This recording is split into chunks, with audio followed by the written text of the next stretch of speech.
2. Ready? 4, 3, 2, 1. And action.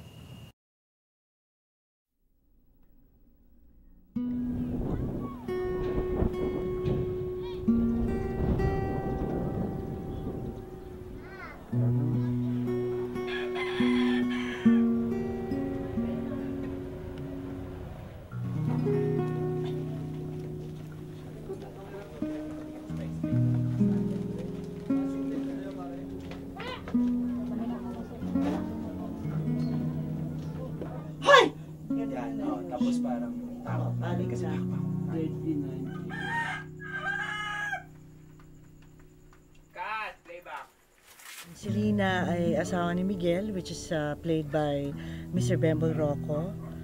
Ang role ko dito, isa akong babae na mag-asawa nga kami ni Bembol, pero for the longest time, hindi kami nagkakaanak. So yun yung isa sa pinaka-longing ko, yung desire ko, to have a child. In the process, kakadasal niya, one day, it was granted, nabuntis siya, pero ang naging anak niya isang isda. Si Lina, kahit isda yung anak niya, minahal niya ng buong buo yung anak niya na isda.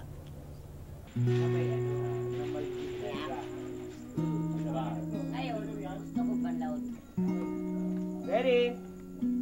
Camera. Slate. Shot 1, take 3. Action.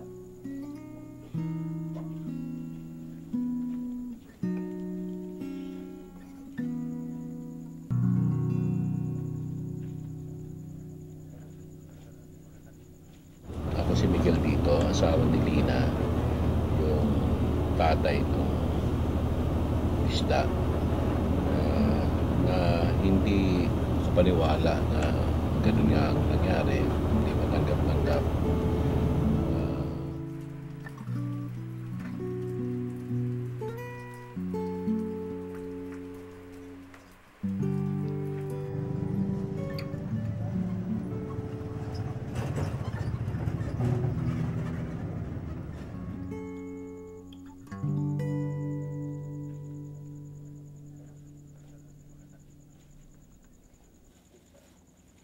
Ako po yung medyo masungit lang po na may-ari nung inuupahang bahay ni Lina at ni Miguel. But in the end, naging mabait ako sa kanila dahil si Lina po yung hindi nagkakaanak at ako po ay nagkaroon ng anak.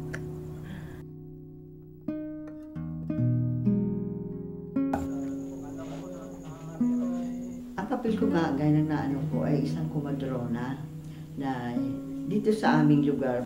Kami dito ay nagkakasama-sama, nagtutulungan bilang isang matanda na lola.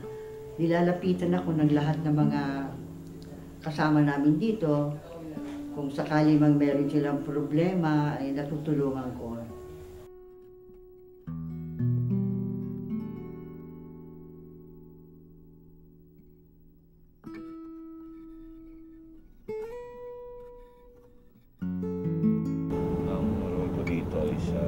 Si Turing, isa sa mga magbabasura, kaibigan ni Miguel at isa sa mga makukulit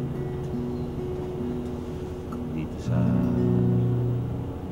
basurahan ito.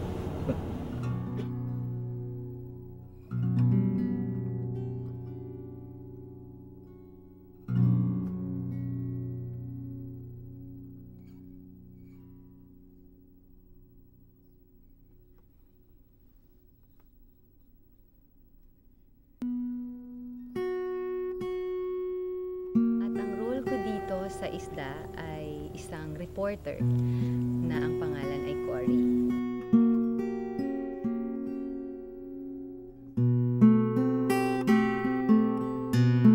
Ngayon, bilang reporter, sa umpisa, gusto ko lang talaga makakuha ng storya. Then later on, nagkaroon na rin ako ng relationship kay Lina. At napamahal na rin siya sa akin, pati yung anak niya.